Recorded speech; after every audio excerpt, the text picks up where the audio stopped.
verdade no ar, histórias pra te despertar. Além do tempo, vem ver o mundo além do que pode crer. Muito bem, queridos, estamos aqui mais uma vez no nosso podcast, Além do Tempo, para poder ouvir histórias, né, que acontecem no dia a dia, na vida de pessoas queridas, pessoas que convivem conosco, né, pessoas que nós conhecemos. E hoje nós temos o prazer aqui de ter a nossa irmã Érica Couto, né, membro aqui da nossa igreja do Ano Bom, né, e o tema do nosso bate-papo hoje é vivendo a fé no lar, na profissão e na igreja, né, como conciliar tudo isso aí. Então, antes de qualquer coisa, né, o nosso bom dia aqui para a nossa irmã Érica. Bom dia, Érica. Bom dia. Tudo bem? Tudo bem, um prazer estar aqui também, né? Joia. Muito bem.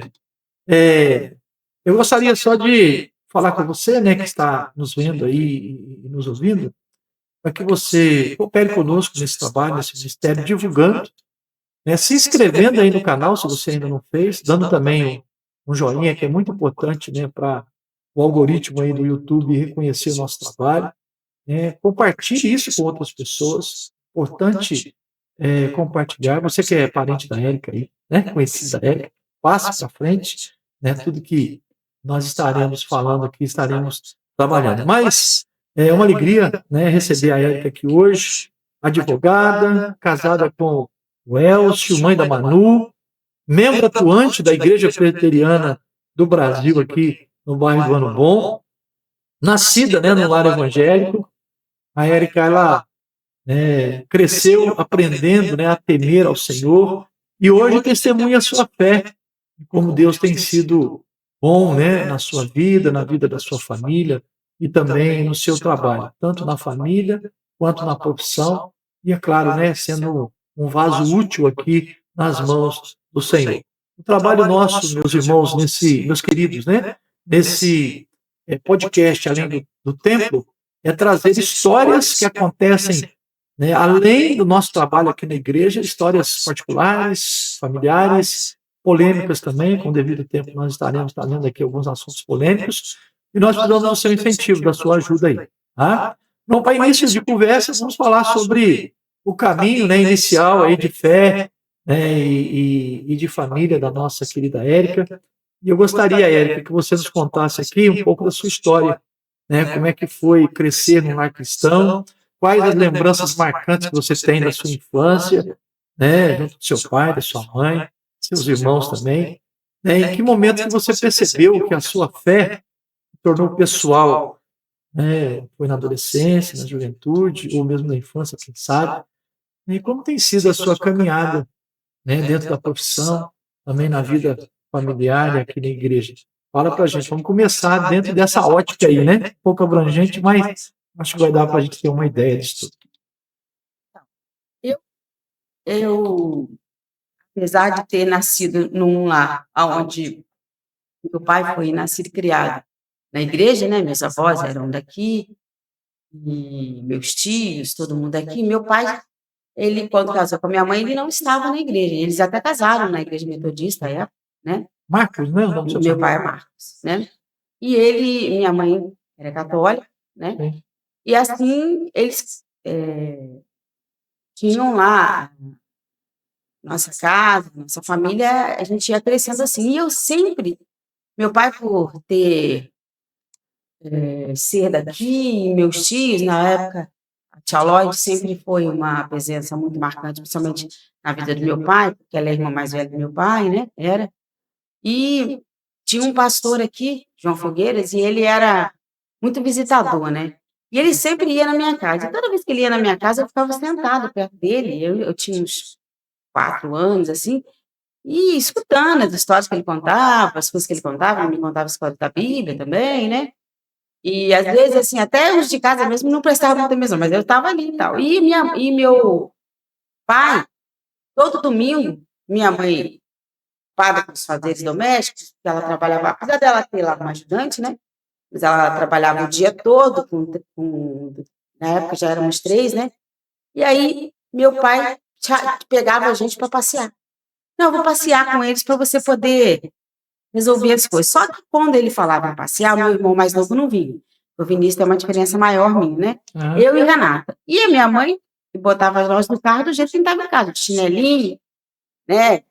Roupinha e tal. Não tinha assim, não era uma roupa de ir na igreja, né?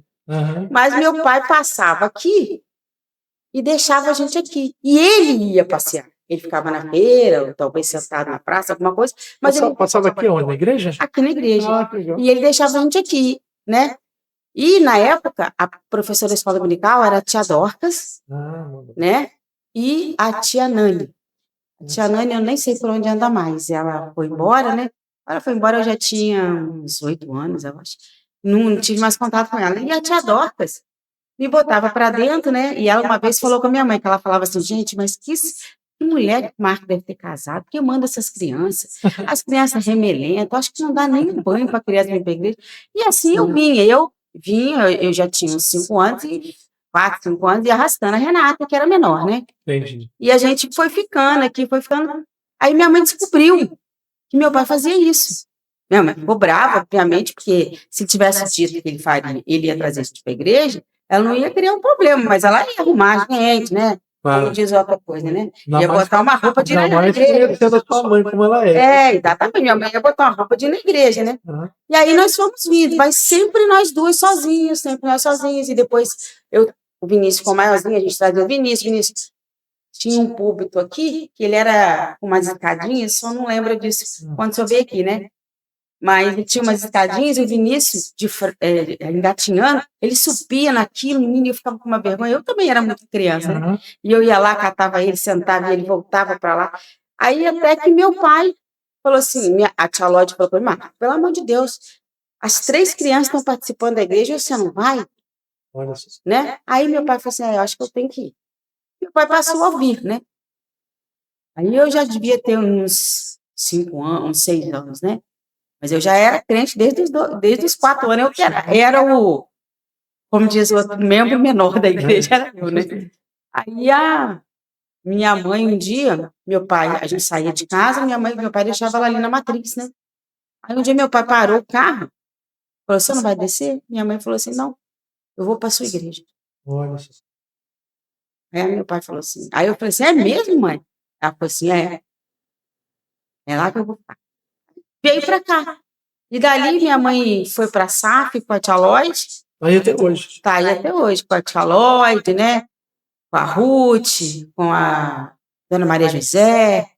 Então, minha mãe ali envolvida, né? Com o trabalho da SAF, com a minha tia. E elas, assim como tem hoje a visitação dos lares, minha mãe começou a dirigir o Fusca. Meu pai tinha um Fusca, né? E ela foi dirigindo aquele Fusca e colocava eu, Renato e Vinícius sentada na caixotinha do Fusca atrás e atrás de a minha tia Lloyd, a Vó Maju sentava na frente, a Ruth, né? E ela chamava Dona Maria, a gente chamava Dona Maria de Seu Joaquim, lá da Coringa, né? E elas subiam aquela Coringa ali toda, minha mãe naquele Fusquinha, e aquelas mulheranas tudo no carro, e aquelas criançadas. E a gente foi crescendo assim, né? E dali tinha o CP, né? Na época não era o CP, quando eu vim para... Eu entrei, era a Liga Juvenil, né? Liga Juvenil. Eu fiz parte da Liga Juvenil, tá? Pois é, e quem era minha professora da Liga Juvenil era a Dona Palmira, né? E ela tinha um retroprojetor, pastor, e botava as fichinhas, né? E passava ali Aquilo não é retroprojetor, não, tem outro nome, aquilo era... Eu não sei o nome daquilo. Era slide, né? Slide, um projetor. E ela contava aquela história. E aquilo era uma sensação, né? Nossa, aquilo era no cinema, pô, né? Imagina você sentar ali. Sabe que lá na igreja que eu chamou, não tinha na igreja, mas vez por outra aparecia alguém com um aparelho desse lá e contava aquelas histórias, eu ficava maravilhado com aquilo. Nossa, eu também achava aquela imagem. Nossa, aquela imagem colorida ali, né? Ficava fascinado com aquilo. E a gente achava aquilo o máximo. Aí já tinha a turma aqui da UCP, né? Minha mãe já estava trazendo a gente com frequência, né? E aí tinha tinha a Aninha, né? Que é minha amiga da vida inteira, a Renata, né? Renata Castro e outras, né? E agora até não me lembro o nome de todos eles, né? Mas aí a Renata, minha irmã, né? O Vinícius era mais novo que nós. E ali a gente foi crescendo e desenvolvendo a fé também, né? Aprendendo a valorizar aquilo tudo, a seriedade do que está fazendo. Eu fui presidente da UCP algumas vezes, né? Aí depois você vai crescendo, cantei muito na cantata, tinha responsabilidade na hora que tinha que chegar, na hora que tinha que sair. Só abrindo um parênteses, Érica, sobre a importância, né, da influência do testemunho, né, daquela pessoa que é crente dentro de casa. Então, o caso do seu pai, por exemplo, né, ele deu um bom testemunho, né, apesar dele trazer vocês aqui, sua mãe não sabia disso, né? Você contou aí, mas fez com que a sua mãe também, num dado momento, ela decidisse vir e nunca mais saiu e está aí até hoje, né?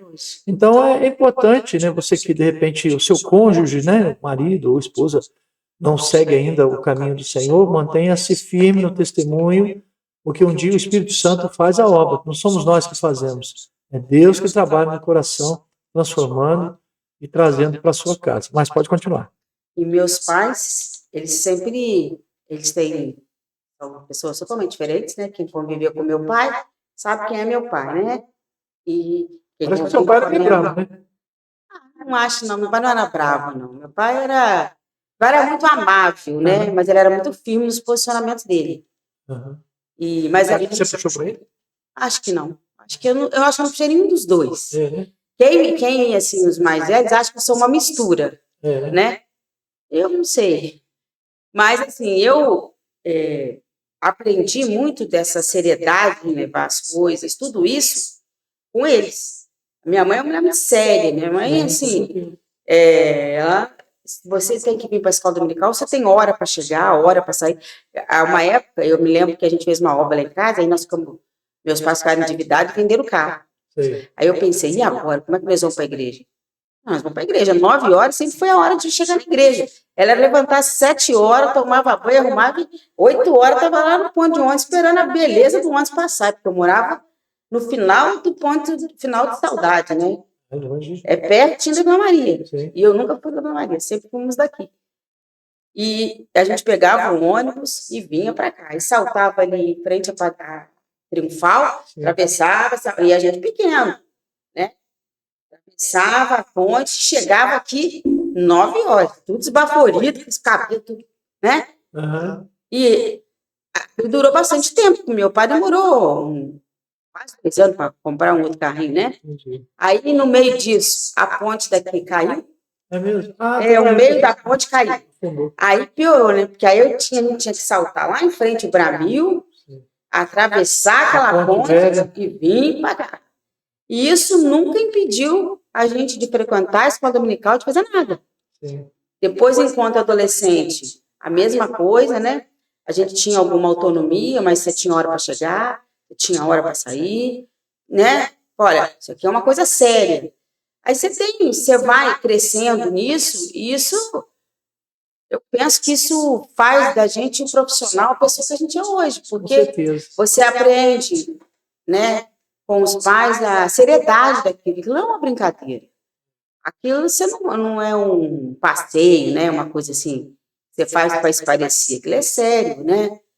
E a gente não é igual hoje que tem a Bíblia no celular, né? A gente vinha carregando as Bíblias do braço, uma Bíblia pesada, com a Bíblia preta, né? Com aquela letra miudinha.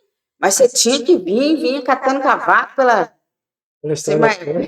Imagina que as crianças, tudo, minha mãe empurrando nós pela frente, né? E uma época boa, né? A gente olha para trás, a gente agradece a Deus por tudo que... Você olha assim a nossa história, né? Nós que vivemos num outro tempo, a geração de hoje é diferente, tem tudo muito facilitado. Sim. Mas nós enfrentamos muita coisa, né? Mas tem uma pergunta aqui, gostaria que você falasse para a gente. Como é que tem sido a sua caminhada espiritual em família, com o Elcio, com a Manu, e quais os princípios bíblicos que você e o Elcio, né, trabalham na vida de vocês e também na vida da Manu, que a Manu é uma... Aliás, você poderia até falar um pouquinho sobre... Né, como que você conheceu o Elcio, a partir daí, então, como é que vocês vivem e convivem juntos, né, como família cristã? Eu conheci o Elcio na faculdade, né? Sim. Apesar de ter conhecido ele na faculdade, o Elcio é 2 anos, ele formou 2 anos na minha frente. Eu conheci ele na faculdade, mas não foi na faculdade que a gente começou a namorar, não. Aí nós nos formamos e tal. Eu me formei e eu fui batizado na igreja católica. E o meu padrinho, o Xeregate, uma pessoa que sempre se preocupou muito comigo. Ele fala que... Xeregate é o contador. Exatamente, Xeregate contador.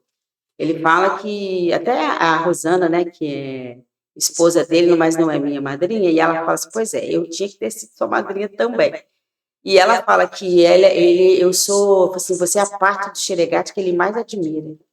Eu falei assim, é mesmo? Ele falou assim, porque tudo que ele falou para você, você fez. Entendi. Você escutava ele falar. E ele sempre falava para mim, minha filha, você tem que fazer o ramo do direito, isso é a profissão do futuro. E minha mãe nunca deu palpite, mas meu pai, não, porque não pode, porque isso não é profissão. Não, porque você vai ser advogado de porta-cadeia, mas, assim, era o jeito dele. E meu pai sempre quis ter um médico em casa, mas eu não era médico. Entendeu? Não tinha aptidão para isso. Não tinha. Aí entrei na faculdade, tinha feito normal, né? No 2º grau. Aí entrei na faculdade, assim, na época tinha básico. Eu falo que todo mundo xingava o básico, mas para mim o básico foi uma bênção na minha vida. Porque o básico foi a época que eu tive contato com todas as áreas, e no básico a gente fazia uma matéria de direito, uma de administração. Será que era para poder você ver o que você queria? Ou já era o curso mesmo? Eu não sei se era essa a função, mas para mim foi assim. E aí na faculdade, eu assim, me encantei com aquele direito. Falei, vai, é isso que eu quero, né? O meu professor de direito ele era militar até, o Visconde, né? Mas ele era uma pessoa apaixonada pelo que ele fazia, e ele fazia direito constitucional. Então, eu achava aquilo lindo, né? Entendi. E eu gostei daquilo, mas até então não falava nada com medo do rebuliço, né? Aí um dia eu tô lá na casa da tia Lloyd, não sei aniversário de quem que era, e eu falei, aí a Raquel falou assim, você vai fazer o quê? Eu falei assim, eu acho que vou fazer pedagogia. Você não vai fazer pedagogia nada, garoto. Vai fazer direito. Para com essa... Não pensa assim, não, você vai fazer direito. Você tem que fazer direito. Não sei o quê. E eu falei assim, Raquel, eu tô pensando. Ele falou, não, você não tá pensando, não, você já vai fazer direito. E eu falei assim, então eu vou. Porque quando eu entrei na faculdade, eu tive um juiz que falava assim para mim, Eric, você engana idade. Eu falei, não engana idade. Eu terminei o meu 2º grau, eu tinha 16 para 17 anos. E quando eu entrei na faculdade, eu entrei com 17 anos. Eu terminei meus 18 anos. Quando eu fiz 18 anos, dia 30 de outubro, eu já estava indo para o 2º ano. Então, eu era muito... Precoce, né? Precoce, né? Então, assim, pra você ter uma ideia, quando eu entrei na faculdade, não tinha... Eu não assinei minha... Por que você não tinha? Não era? Eu não, quem assinou foi o Xeregate. Não tinha ainda. Ele foi lá assinar para mim. Entendi. Né? Para eu me matricular. E ali eu fui conhecer as O pessoas. Xeregate, ele é advogado? Não, ele é só contador. E ele é uma pessoa muito séria, sabe, pastor? Eu aprendi muito com ele. E ele foi a pessoa que me deu a mão quando eu comecei. Entendi. Ele falou para mim, não tenho dinheiro, mas meu escritório está aqui. Eu te dei, eu vou te arrumar essa mesinha, esse telefone aqui é seu, esse pessoal aqui pode te ajudar, que eram os funcionários dele, né? E você tem a meu apoio, né? E ali eu fui ficando, e ali o Elcio trabalhava no prédio da frente, né? Aqui na Mário Ramos ali, e ele trabalhava no outro escritório, com um tio dele. E ele tinha mais experiência que eu, porque já tinha 2 anos de formado, né? Apesar que quando eu fui para a faculdade, eu fiz estágio na defensoria durante 4 anos, então pude olhar muitas coisas, mas uma coisa é quando se faz estágio com um defensor público, outra coisa é quando você é advogado, né? Entendi. Aí o Elcio foi trabalhar comigo. Ele não trabalhava o dia todo, ficava lá e cá, até que ele ficou só lá no escritório. E aí a gente foi trabalhando, né? Tinha um amigo nosso que falou assim, Eric, você não acha que o Elcio gosta de você, não? Você é bobo. É porque a gente está há muito tempo junto, tal. A gente trabalha junto. Ele falou assim, não sei não. Bom, aí foi passando E a gente era cúmplice, né? Você imagina, a gente trabalhava de 9 horas da manhã até 5, 6 horas da tarde juntos. Eram os mesmos problemas, a gente dividia as mesmas dificuldades, né? Tudo. E a gente cresceu junto ali, né? Depois o Xeregato se mudou dali. Mas aí eu já tinha uns 4 anos de profissão, nós resolvemos alugar uma sala para nós, né? E a gente arrumou a sala. Então, assim, foi um crescimento, um amadurecimento meu e deles sempre juntos. Né? E a gente foi convivendo ali junto, e daí um dia a gente realmente falou assim, acho que a gente está gostando um do outro, né? Mas aí o Elcio sempre foi muito sério, daquele jeito que ele é, né? E ele não falava nada. Aí um dia eu perguntei para ele, né? Aí ele falou assim para mim, olha só, como é que eu vou fazer se por acaso não der certo? Nós somos muito bons como sócios. Entendi. Eu falei assim, mas você acha que não vai dar certo? Analítico. Não. Pragmático, né? Assim. Mas por que você acha que não vai dar certo? Não sei, não estou falando que não vai dar certo. Então você pode vir, cara. Eu falei assim, não, se eu não gostasse de você, eu não aguentava você. Eu falei, nem eu gosto de você, né? Aí ele falou assim, sim. Aí a gente começou a namorar, se entender e tal. Aí quando a gente tinha 6 meses, ele falou assim, então nós vamos casar. 6 meses? Mas nós já tínhamos uma história juntos. Já tinha uma convivência. Né? Uma convivência muito grande junto. Já se conheciam. Nós falamos em casa que a gente estava namorando, que a gente ia casar. Aí todo mundo, que isso? É mesmo? A Vilmele trabalhava comigo. Vilmele do Eli, né? Uhum. E a Vilmele falou assim, mas eu sempre soube que isso ia. É mesmo? Né? Novinha ainda, né? Era criança, né? Tinha aqui, acho, 16 anos. É. Todos eles foram trabalhar lá comigo. Ela, o Eliel, né? Você tem quantos anos de casado já? Eu tenho vou fazer 21, dia 18 de dezembro. E graças a Deus a gente tem uma história aí junto de... A Manu nasceu quanto tempo depois de casar? Eu tinha 4 anos de casado. 4 anos de casado. Aí nós tivemos a Manuela, né? A Manuela é a única neta da parte do Elcio, né? Meu cunhado é casado também, né? Ele tem uma enteada, tem 2 netinhos. É a Cauã e a Laís. Mas a única neta, digamos, né? Legítima. Legítima não é bem a palavra, né? Porque os outros 2 estão tão queridos quanto, não, mas... falando de mulher, né? É isso, é a Manuela, né? Uhum. Porque só o Elcio que teve filhos. Mas assim, ser mãe da Manuela é um desafio, né? É um desafio, acho que... A Manu está com 17? Manu fez 17 anos, né? E graças a Deus ela... Quando eu cheguei aqui no ano bom, tinha 3 anos. 3 anos, né? 3 anos.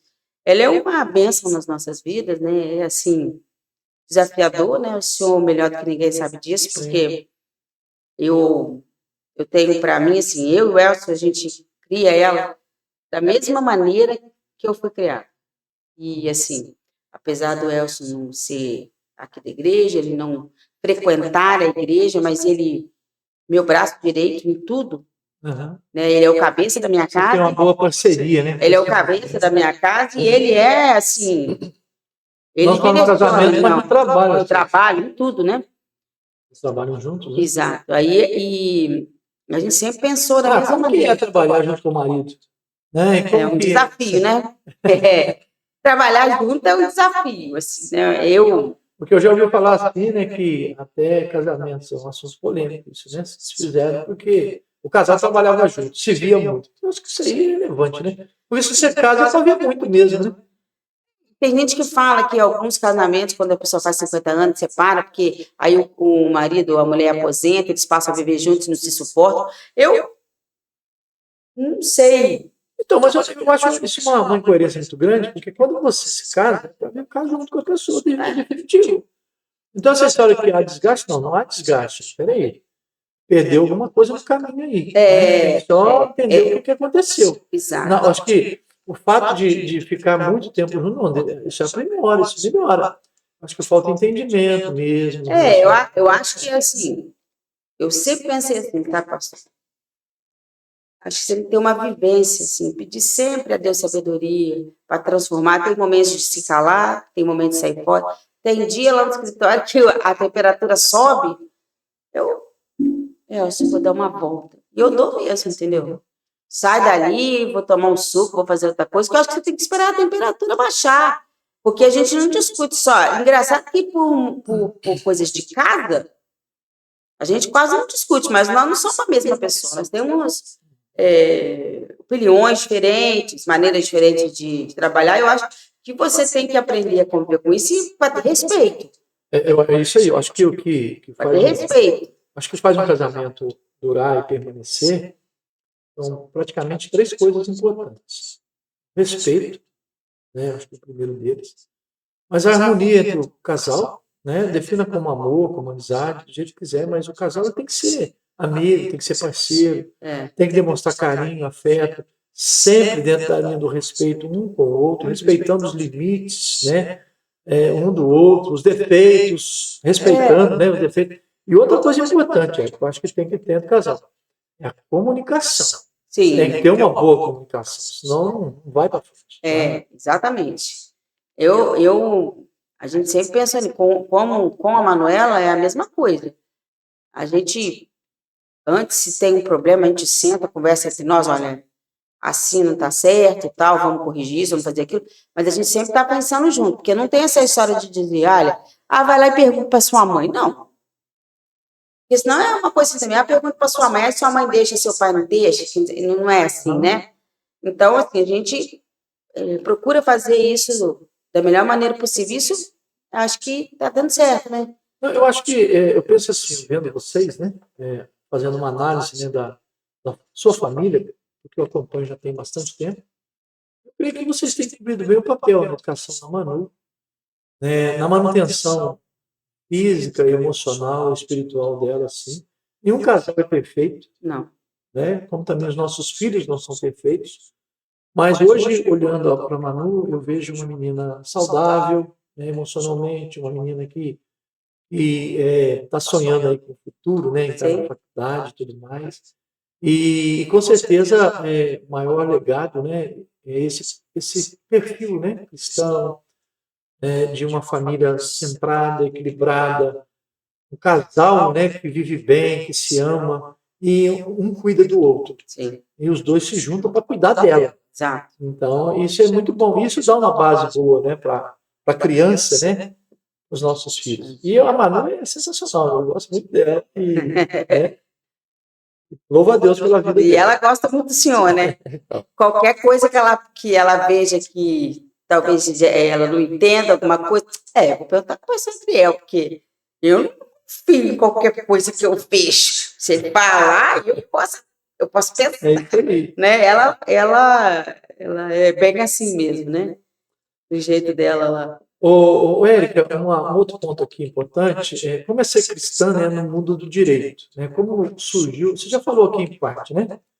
Surgiu o seu interesse pelo direito. Nós sabemos que a advocacia é uma profissão desafiadora, porque, especialmente, né, nós que somos cristãos, né, às vezes nós vemos aí um dilema muito grande entre o que é certo e o que é errado, entre o que se deve fazer e o que se não deve fazer.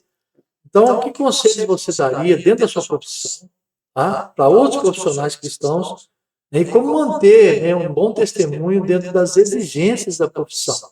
Fala um pouco sobre isso para a gente. Só da minha profissão ou de uma... Não, da sua profissão, né? Advogada. O direito é uma área inspiradora. Eu gosto muito do que eu faço. A gente até tem muitos problemas, porque, como o senhor mesmo disse, não tem nada nessa vida. Enquanto tiver o homem, tem o pecado, né? Sim. A gente vive hoje um momento crucial, assim, na justiça. Todos acham que têm direitos, aí outros acham que têm direitos, mas não têm deveres, né? Aí tem agora uma categoria que acha que tem mais direito que a outra. Então, isso tudo é muito complicado. Muito complicado. A gente não pode nem entrar em detalhes hoje, porque só de falar um ou outro já gera um assunto que não tem fim também. Não tem fim, é uma polêmica, não tem fim. Mas eu acho que o profissional de direito, primeiramente, ele tem que, se ele é um cristão, ele tem que ter a vida dele pautada pela Bíblia. Sim. São perguntas, a gente é abordado todo dia, e você tem que fazer a diferença, são nos mínimos detalhes, né? Eu já tive oportunidade, na minha profissão, de ser abordado por temas assim que eu nem nunca pensei que eu pudesse passar por isso. Alguns deles o senhor já até sabe, né? Uhum. Eu já tive a minha honestidade levada em xeque em Entendi. uma situação, né? E eu tive que quando você olha para um lado, olha para o outro, não tem nada que possa fazer, e quem falou com você foi uma pessoa que naquele momento era uma pessoa de muito,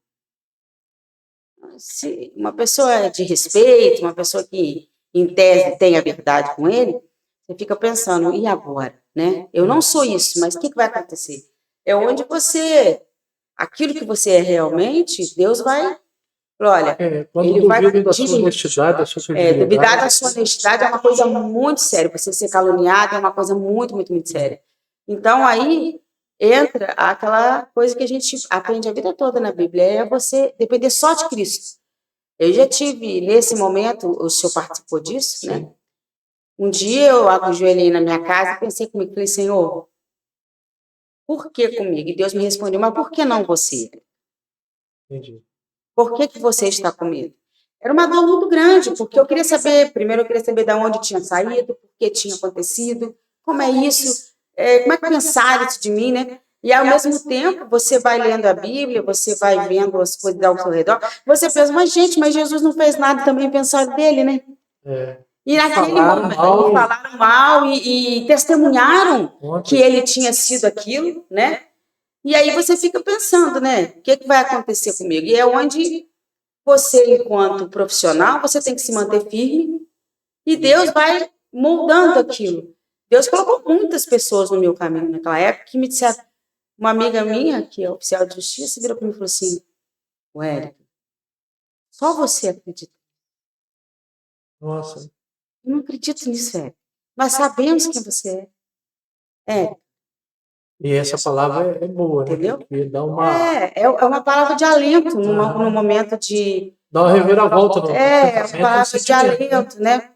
E eu digo para os meus colegas, eu acho assim, a gente tem que se manter firme, sempre crente, sempre pedindo sabedoria, não flexibilizar a sua fé, aquilo que você é, entender, principalmente, que falar mal de você pode ser uma coisa que te ofenda, que seja ruim, mas ela pode acontecer, independente daquilo que você realmente é. Sim. E aquilo que você é de verdade, ele vai falar mais alto do que aquilo que os outros falam. Com certeza. Apesar de ter um ditado público, né, dizer, falem mal, mas falem de mim. Não é bem assim. Não. Mas impedir os outros de falarem, você não vai conseguir. Essa questão, ela esbarra no fato de que você, de maneira nenhuma, quer receber uma decepção dessa, uma decepção, né? Com certeza, a bala muito grande, a bala mexe com o emocional, mexe com tudo, terrível, né? Né? E aí, se já não trabalha direito mais, afeta a família. Sim, todo mundo. E se não for Deus conosco, nós estamos enrolados. E a maneira como você vai passar por isso é onde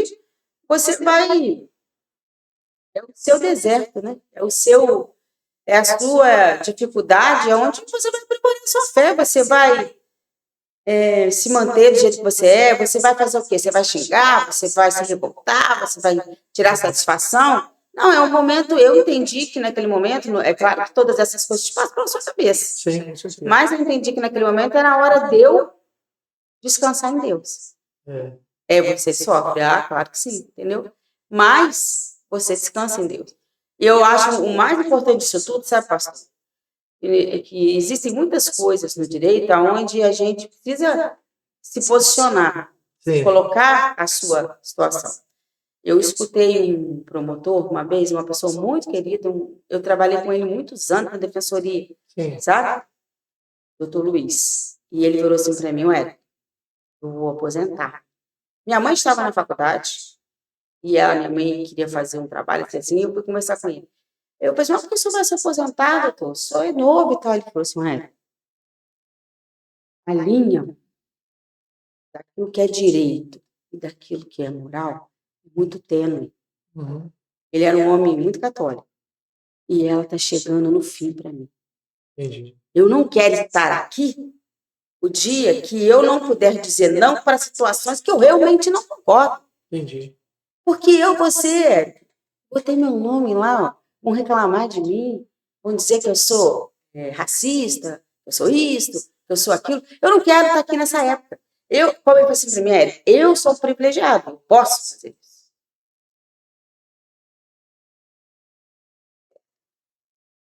E ele aposentou, né? Deixou o legado dele, excelente, Uhum. né? Uma pessoa maravilhosa. E realmente não precisou. Ele nunca discutiu, nunca falou nada sobre isso, porque a gente não. Apesar de eu gostar dele, nós não éramos pessoas íntimas. Mas ele era um cara com uma postura. Entendi. Mas essa capacidade de entender isso, né, é para poucos. Né? Para poucos. Alguns que insistem vão aí batendo de frente e vivendo dessa forma que não é boa. Mas você falou de um momento difícil, mas houve algum outro momento difícil, intenso, que você tenha passado, né, que mexeu com você, que te colocou numa prova muito grande, né, familiar, ou profissional, que você, ou na igreja, né? Não está na igreja já, sobre o seu trabalho aqui. Mas o que você poderia dizer a respeito disso aí para a gente? Eu acho que foi quando a Manuela teve, na entrada dela na adolescência, né? Onde ela teve várias questões. Na verdade, não eram nem questões dela, né? Era realmente isso que a gente estava falando, esse conflito de. É difícil para o pai lidar com esses dilemas da adolescência. Não é fácil. Não. Porque o adolescente ele é uma incógnita, né? Você não sabe direito. Você passa no coração dele, na mente dele. Isso é difícil para a gente. Os conflitos que ele vive, que a gente quer resolver, né? Exatamente. E ela teve muitos conflitos e tal, ela sofreu com isso, e nós, eu e o Elcio, sofreu muito, sofreu junto. Várias vezes ela veio conversar com o senhor, né? Sim. O senhor pôde orientá-la, mas eu acho que é claro que a gente sofre mais que eles até, né? Porque quando você está doente, eu estou doente, eu pego lá um Tilenol ou um remédio e você dá.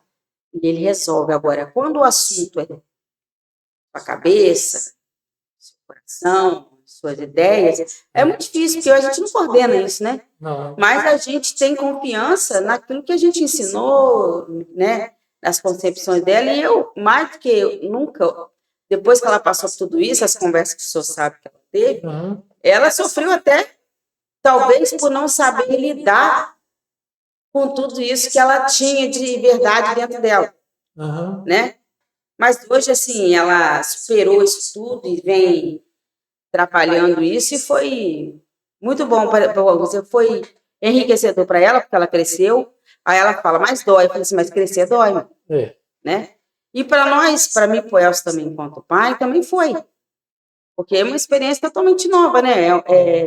É como você não ter uma receita, uma bola de cristal para saber como é que trata com aquilo. Não. Não vem com manual, né? Não vem com manual, né? Não é sem saber. Não tem vídeo no YouTube para te ensinar, olha, esse problema você faz assim. Não faz assim, né? Não. E é complicado. Num momento, quando você está vivendo aquilo, você acha que não vai acabar nunca. Mas me vem uma coisa aqui na minha mente, né? Sobre uma grande perda na família de vocês, que foi a perda do seu pai, né? Foi. E ele era um referencial para toda a família, né? Para toda a família. Quando isso aconteceu, eu ouvi a história. Não conheci seu pai pessoalmente, porque quando eu cheguei ele já tinha ido embora. Mas como foi isso para você encarar isso, né? Meu pai, ele era uma pessoa muito boa. Todo mundo, a maioria das pessoas vai ter uma história boa para contar dele para os outros, né? Ele é muito amigo do Edmar, gostava muito amigo do seu Mário, né? Muitas outras pessoas muito próximas dele, o próprio Rússio, eles eram muito amigos, né? O Cassiano também, né? Sem contar os meus primos, né? Eu não posso nem estar falando o nome aqui, porque seria até difícil, a gente pode omitir pessoas realmente queridas, né? Mas ele passou por um momento, assim, de muita confusão. Como eu disse, o meu pai, na verdade, ele voltou para a igreja, mas ele talvez não tivesse tido aqui, assim, ele também, dentro da igreja, ele ainda se afastou mais uma vez. Entendi. Aquele momento de aposentadoria, de tudo, de muita confusão e tal. E o Edilson, uma pessoa muito presente, muito amigo dele, e que falou muitas verdades para ele, que ele precisava ouvir, né? Uhum. E ele, então, quando aposentou, ficou meio que uma pessoa que trabalhava 24 horas por dia. Meu pai, 24 não, mas ele trabalhava 12, 14, meu pai era mecânico de manutenção. Ele trabalhava 14 horas, era comum isso para ele. Entendi. Uma máquina quebrava, ele ficava de um dia para o outro, dormia 3 horas, levantava e continuava lá, né? E então, assim, ele sofreu muito nessa transição. E quando o pastor João Wesley veio para cá, Sim. ele sabia das bagunças do meu pai, que meu pai às vezes não queria vir na igreja, e entre outros problemas, né? E ele pegou e falou assim, ô Marco, ele já estava viúvo quando ele veio para cá, a segunda vez dele, né?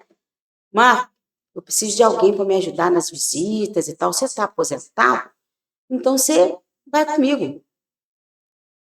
E no primeiro momento ele falou assim, pô, vou ficar andando, né? O pastor vai lá. Pastor para lá e para cá. Minha mãe, não, vai sim, você não tem nada para fazer o dia inteiro, você vai. E ele foi, né?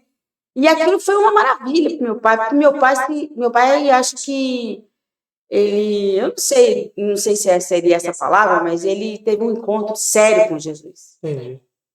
Ele mudou totalmente, ele mudou a maneira dele falar, dele pensar, né, de tudo.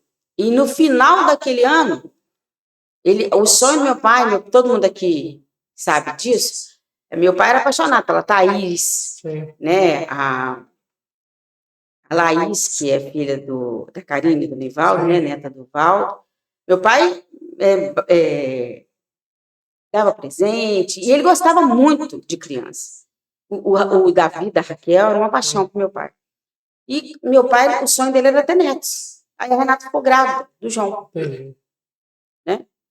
E logo, assim, uns 3 meses depois, que é 3 meses que é a diferença do João para a Manu, eu fiquei grávida também.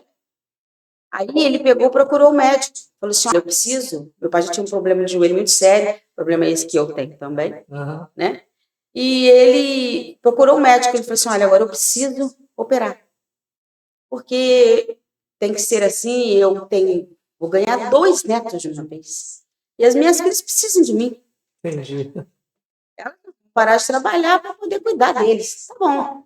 E naquele final de ano, foi aqueles preparativos e tal, e eu me lembro que a Renata, nós estávamos na casa da Renata, e o Jedi, o Elcio, falou assim, olha só, eu acho que está tudo certo, seu pai quer operar, ele pode operar, e nós não vamos mandar nisso. Mas eu acho que você tem que ir lá acho que vocês têm que ir no médico para saber o que ele está arrumando. A gente não sabe que operação que é essa, nada. Tá certo. Aí eu e a Renata marcamos uma consulta com o médico dele, e fomos lá, e chegamos lá, o médico olhou para nós, sim, qual de vocês que vai consultar? Não somos nós não, a gente está pagando uma consulta para falar do meu pai. Ele falou assim, como assim falar do seu pai? Então, nós somos filhos do Marcos Couto e tal, o senhor vai operar ele em janeiro, aí a gente quer saber o que está acontecendo, como é que vai ser a cirurgia, se meu pai pode fazer mesmo isso, é isso que é o melhor. Ele falou assim, eu nunca tinha recebido as filhas do paciente, o paciente já foi acompanhado por muitas pessoas, mas as filhas pagaram uma consulta para falar comigo, não tinha acontecido. Aí ele explicou para nós como é que era essa cirurgia e tal, que era uma coisa muito simples, né? Aí eu me lembro que a Renata falou assim, bom, simples não é, né, doutor? Nem arrancar dente é simples. Aí ele falou assim, mas está tudo sob controle, seu pai vai empurrar muito carrinho de bebê. Ele já me falou que vocês estão grávidos. Bom, e fomos embora, né? Passou Natal, Ano Novo e tal. Quando foi no dia 12 de janeiro, era aniversário de casamento dele e da minha mãe, ele internou para fazer a cirurgia. Não, dia 12 de janeiro não. Ele internou no dia 5 de janeiro para fazer a cirurgia. Não, estou fazendo conta errada. Ele internou na segunda-feira para fazer uma cirurgia. Bom, foi passando. internou e deu 12h, 1h. O pai vai subir agora para fazer a cirurgia. Beleza, subiu. Quando ele subiu para fazer a cirurgia, quando foi umas 7 horas da noite, ele voltou. Quando ele voltou, ele passava muito mal. Eu falei assim, mas o que está acontecendo com meu pai? Aí o rapaz falou assim, a gente vai fazer uns exames. Ele teve um infarto na cirurgia. Nossa. Naquele momento, eu nem vi o joelho dele. Eu só falei, gente, o que aconteceu? Meu pai teve um infarto. Aí olhou naquele momento e falou, não, tem que ir para o centro cirúrgico, não, tem que voltar para o CTI e tal. E o pai foi para o CTI, né? E começou aquela novela, segunda, terça, quarta, quinta-feira. Ele tá melhorando e tal. Na sexta-feira ele teve alta, na hora do almoço. Eu me lembro quando eu cheguei lá, o Tia Nadia e a Tia Lóia já estavam lá. Para visitar ele, conversou e tal. O fato é que no sábado de manhã, à noite, o meu irmão não estava aqui. Ele ia fazer um trabalho, uma coisa assim, meu irmão não estava aqui. Aí o Elcio falou assim, não, seu Marco, eu vou dormir com o senhor. Ele falou assim, não, eu quero o Vinícius, ele vai chegar. O Elcio, eu não quero que você durma comigo, eu quero que o Vinícius durma. Não, tudo bem, seu Marco, eu estou dizendo assim, se o Vinícius não vier, eu fico. Tá? Não, tá bom, mas o Vinícius vem. E o meu irmão chegou à noite. Umas 7 horas, o Vinícius chegou. E ficou com ele no quarto. No outro dia, às 7 horas da manhã, meu pai teve uma embolia e morreu na hora. Né? E foi uma coisa assim, muito impressionante. O pastor João Edson estava de férias. Na verdade, não eram umas férias. Ele ficou uma semana em casa, mas acompanhando aquilo pelo telefone, e o Edilson estava aqui. Acho que o Edilson estava na Coringa, na época, ou na Vista Alegre, eu não me lembro bem. Vista Alegre. Isso, na Vista Alegre. Aí o Edilson pegou e ia lá todo dia com a gente. A gente ia lá no CTI, e o Edilson estava lá. No último, na quarta-feira, o Edilson entrou para conversar com meu pai e tal. Ficou lá um tempo com ele e saiu. Aí no dia do enterro do meu pai, aqui na igreja, eu me lembro como se fosse hoje, pastor. No primeiro banco, estava vazio, no segundo banco, o seu Mário sentado. O seu Mário, eu me lembro do semblante do seu Mário chorando. Sentiu bastante apelo. A amizade que eles tinham, né? Uhum. E aí o Edilson virou para mim e falou assim, por mais que seja duro, é muito triste. Entendeu? Mas você tem uma certeza. Meu pai, assim, um semblante, não é que tinha tido dor nem nada. Um semblante totalmente tranquilo. Uhum. Ele falou assim, você sabe o que seu pai falou para mim quarta-feira no CTI? Eu falei, não sei. Ele falou assim, seu pai virou para mim e falou assim, não vai falar nada com a Érica, não. A Renata é mais, né, mais comedida. A Érica é a faladeira. Você não fala nada com a Érica, não, mas, Edilson, para mim tá tudo bem. Eu tô igual o Paulo. Morrer para mim agora é lucro, porque eu estou com Jesus. O Edilson falou assim, Érica, naquela hora, eu olhei pro teu pai. Você sabe como é que seu pai fala com meu pai? Meu pai não chamava nem o Edilson de Edilson, mas chamava o Edilson de Dica. Aquilo desceu um calafrio na minha coluna. Era como se Deus tivesse dito assim para mim, o Marco está preparado. Quando ele me falou isso, e vocês me ligaram de manhã, a primeira coisa que veio na minha cabeça foi isso.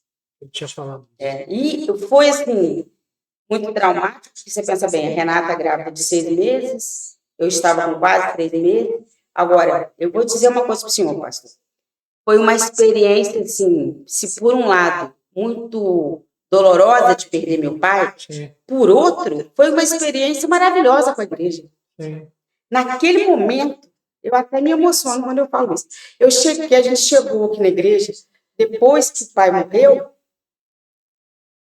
o Valdo virou para mim e falou assim, eu vou falar uma coisa para você, eu nem sei se o Valdo lembra disso. Eu vou fazer pela sua filha aquilo que você precisar. Naquele momento, aquele vô que foi, apareceram tantos avós e tantas pessoas que amaram eles desde o começo, e a falta do meu pai foi suprida por um amor muito grande da igreja, de todos, entendeu?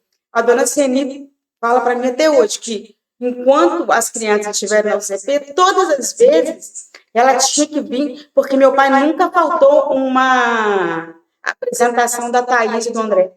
Nossa. Ele falou para mim, senão eu falo para o Mário, vamos que as crianças vão cantar hoje. Vamos que a gente tem que ver as crianças cantarem. E o Valdo é um xodó, a Manu, sabe? Cassiano, seu Valteci também é uma pessoa muito importante na vida e na carreira da fé do meu pai, né? Os exemplos do seu Valteci, tudo isso. Então, assim, isso foi... são experiências da vida, né, pastor? É que eu falo, toda situação de dor, de sofrimento, elas não vêm para nós como uma punição ou como se Deus não quisesse que você fosse feliz. Não, elas vêm para te ensinar alguma coisa. Para fazer crescer como lição. Exatamente. Deus tem propósito. A gente não entende, né, muitas vezes, porque dói, fere, mas Deus tem. Hoje a gente vê quanto Deus nos abençoou. Não, Deus tem propósitos nisso, né? E Deus teve um propósito na vida do meu pai. Trabalhou a vida de pastor João, sim, né? Para estar ali naquele momento. Difícil, né? Não, e reconciliando meu pai naquele ano todo com ele, né? Trouxe ele, né? E tal, e mudou tudo isso. Então, para um pastor também é muito difícil a perda, né? Porque você ganha um carinho muito grande e quando acontece isso... Eles eram amigos, né? Quando o Carlos, o ano passado, o ano passado que o pastor João morreu, né? Foi. Aí o Carlos falou para mim, a amizade do seu pai... O Carlos falou isso e a Ana Maria também, filha dele. A amizade do seu pai com o pai era uma amizade tão inusitada, né? Eu falei assim, Ele falou assim para mim, porque o pai é muito sério e o seu pai é muito engraçado. Assim, seu pai contava cada coisa. Meu pai contava cada coisa que viveu com seu pai, que a gente ria. Eu falei, pai, como é que você saiu disso? Seu Marco dava um jeito dele, a gente saía da situação, entendeu? E ele contava isso. Um certo equilíbrio, né? Uma coisa e outra. O outro muito sério, né? Aí ele contava, meu pai sempre teve fama, meu pai gostava mesmo de comer, né? Gostava de um cafezinho, e o seu pastor João ia na casa das pessoas fazer visita. Não, meu irmão, o senhor não se incomode. Meu pai já estava sentado para tomar um café, e ele, não se incomode. Vamos chamar, é que nós já temos um compromisso. Eu falei, sim. Então, tá bom. Tá. E era muito engraçado ver as pessoas contarem isso, né? Mas, assim, a Duda é apaixonada pelo Flamengo, mas não Fluminense, né? Nada é perfeito, né? Não, o Fluminense é olha. E a Duda é apaixonada pelo Flamengo, né? E o Alex conta para ela. Alex, da Tia Leia. Alex, o Duda, você não tem noção de como era torcer pelo Flamengo com teu avô. Meu pai era apaixonadíssimo pelo Flamengo. Ele vinha no culto, mas se fosse celular hoje, estava ajudando ele. Era escutando os barulhos dos bar para saber quem ia ganhar e tal, né? E era uma coisa assim com o Flamengo, né? Aí assim, o Alex sempre conta para ela, sabe? Seu pai não tem ideia de que era um flamenguista, você tinha que conhecer teu avô. E o Alex conta muito essas histórias, principalmente para a Duda, né? Ainda fala para a Manu, seu avô não ia vestir essa camisa, seu avô fosse... Fluminense. Você não ia vestir essa camisa, seu avô. Ia ser uma boa briga. Mas, olha, aliviando um pouquinho mais, né? Como é que é o seu trabalho na igreja? Você é muito útil, né? Você é professora também de escola dominical. Hoje trabalha na congregação Nova Esperança. Cuida das crianças aqui e lá também, né? Sim. Você acaba agindo dessa forma. Está sempre envolvida, sempre esteve envolvida. Fala para a gente do seu trabalho na igreja. Agora, a Érica mãe, né? A Érica advogada, mas agora a Érica serva de Cristo, alguém útil nas mãos de Deus. Como que você vê toda essa situação? Eu gosto demais de estar envolvida na igreja. Eu nunca me vi sentada assim, sendo uma... Não digo nem espectadora. Eu acho que nem todo mundo está sentado é espectador, mas ele vive aquilo de outra maneira, né? Ele tem ali um intercessor, tem um, né? Não é assim que eu vejo, não. Mas eu, como diz a Manu, mãe, você é agitada. Assim, você também é. Não, mas nós somos diferentes. E eu sempre me vi envolvida com isso, né? Aham. Eu gosto de fazer isso. E quando a Manuela... Eu trabalho na igreja desde sempre, né? Como eu te falei, eu fui da UCP, e ali eu fui presidente da UCP, também trabalhei muito na UPA. O primeiro congresso nacional de UPA, só tinha uma menina da nossa região, que era eu. Olha só. Eu fui parar lá em Governador Valadares, no primeiro congresso nacional da UPA. Olha aí. Né? Aí dizia a Manuela que que no congresso que ela foi de UPA, né? No, na UPA que teve... O último que teve no na UPA, né? Perguntou, quem aqui sabe se o pai foi no Congresso Nacional da UPA? Ela, eu. Aí eu falei, sua mãe foi? Minha mãe foi. Minha mãe esteve lá, né? Em Governador Valadares, né? E eu sempre me estive envolvida, né? Na UMP também trabalhei muito. Trabalho da UMP é muito diferente da UPA, né? Mas eu sempre me via. Aí quando eu fiquei grávida e que eu ganhei Emanuele e tal, então você fica um pouco afastado pelas... os trabalhos com o bebê mesmo, né, e tal. Aí, quando a Manuela tinha uns 3 anos, a gente estava sem... Foi quando o senhor esteve aqui, né? Sim. O senhor veio para cá. Aí, a gente estava sem um professor para o CP. Sim. Né? Aí, eu me lembro que tinha a Manu, o João, já tinha o João, né? Eles têm a mesma idade, tinha a Laís e tinha o Lucas do Ricardo. Todos eles ali... mais ou menos com a mesma idade. O Lucas é um ano mais novo, né? Aí a Carlota falou assim, ué, o que está faltando para vocês terem o CP?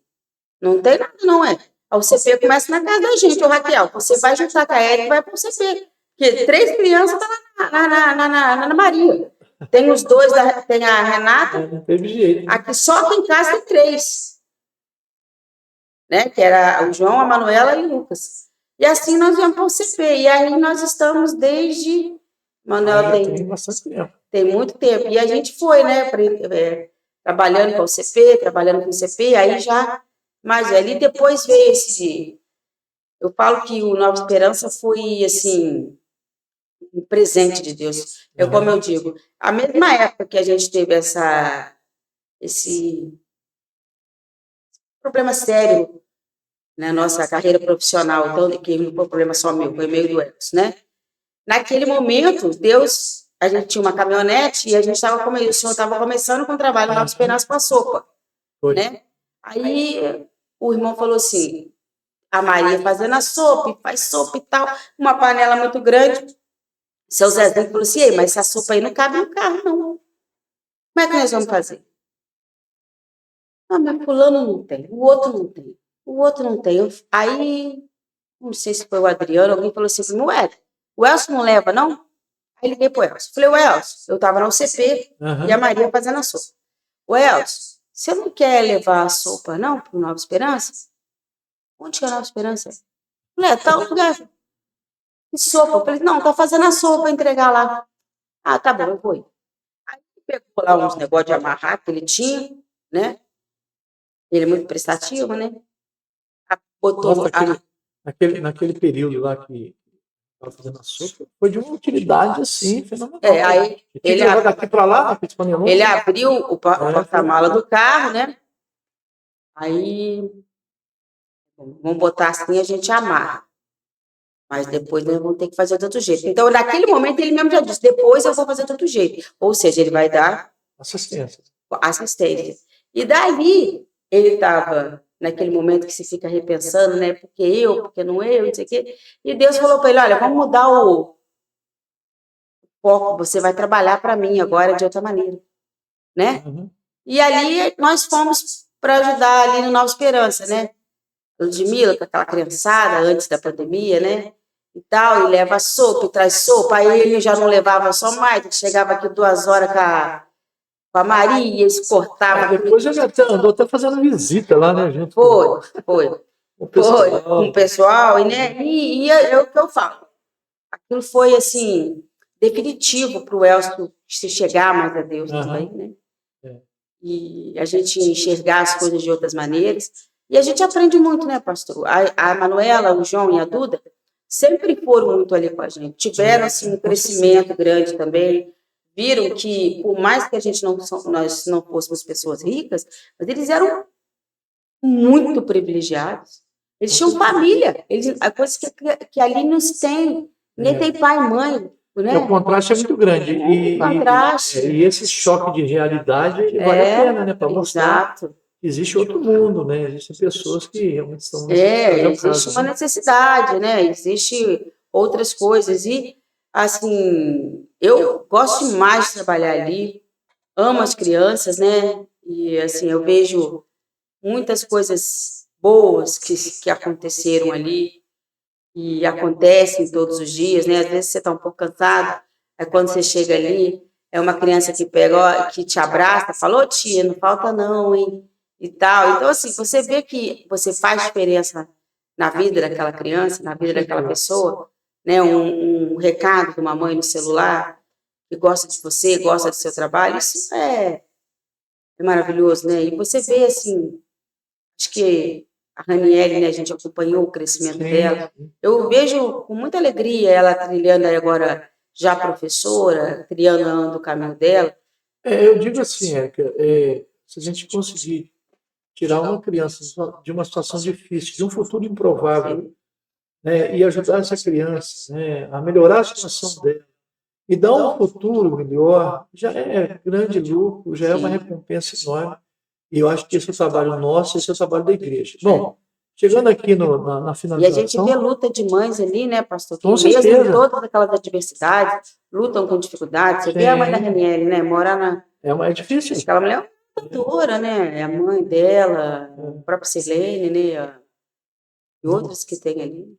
A situação é muito, muito difícil e desfavorável também. Sim. Bom, chegando já para o final, né, que palavra você deixaria, né, para os nossos ouvintes aqui, para quem nos acompanha aqui, né, como essa profissional, né, excelente que você como essa mãe também, né, igualmente, e como essa serva de Deus que faz o trabalho do Senhor com dedicação, com amor, em nome de Deus, que palavra você deixaria para os nossos ouvintes aí, e para quem nos acompanha aqui no Além do Tempo, Érica? Estou fazendo uma devocional no livro de Filipenses.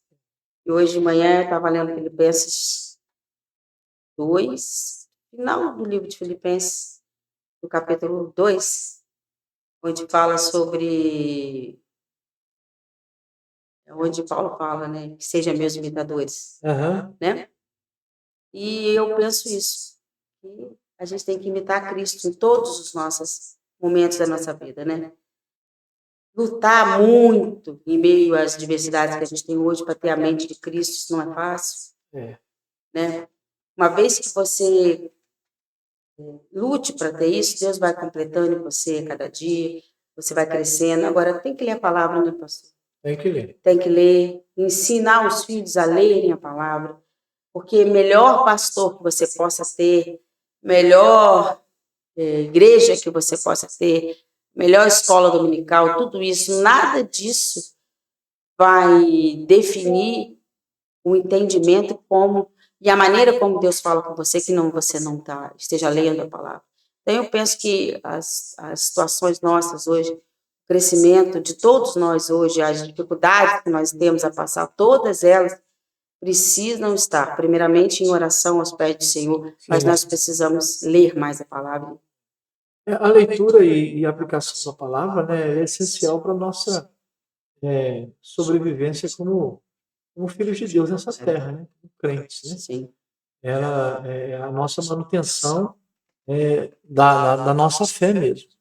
Mas graças a Deus por isso, graças a Deus pela sua história, né, eu louvo a Deus por tudo que Deus tem feito por você e através de você, Érica. Eu quero agradecer de coração por ter vindo aqui nesse nosso podcast, dando os seus testemunhos. Sem saber que eu nunca tinha participado disso, eu confesso que eu já escutei poucos podcasts. Tem gente aí que está com medo de vir aqui, sabe? Mas não é medo, né? Não é medo, não. É uma situação diferente, né? É diferente. Aqui debaixo dos holofotes, né? Para se dizer. Ainda bem que vai editar, né? Vai. Não vou editar nada, vou colocar uma coisinha ou outra. Mas Deus abençoe você, né? E fica aqui o nosso abraço fraterno. Parabéns pela sua família, pelo seu trabalho, pelo trabalho que você desenvolve na igreja também. Eu gostaria só de falar com você, né, que está nos vendo aí e nos ouvindo, para que você coopere conosco nesse trabalho, nesse ministério, divulgando, né, se inscrevendo aí no canal, se você ainda não fez, dando também um joinha, que é muito importante, né, para o algoritmo aí do YouTube reconhecer o nosso trabalho. Compartilhe isso com outras pessoas. Importante compartilhar. Você que é parente da Érica aí, né, conhecido da Érica, passe para frente, esteve aqui conosco.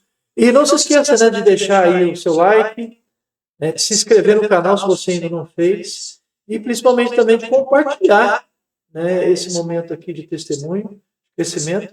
Além do tempo, nesse primeiro momento, visa, né, fazer conhecida a nossa igreja aqui, especialmente, né, para fora daqui, né, das quatro paredes da nossa igreja. Deus abençoe você, né, e logo nos encontraremos de novo aqui numa nova gravação. Som da verdade, Pai. Histórias para te despertar. Além do tempo, vem ver o mundo além do que pode crer. Segredos antigos, caminhos novos. Aqui começa o nosso jogo.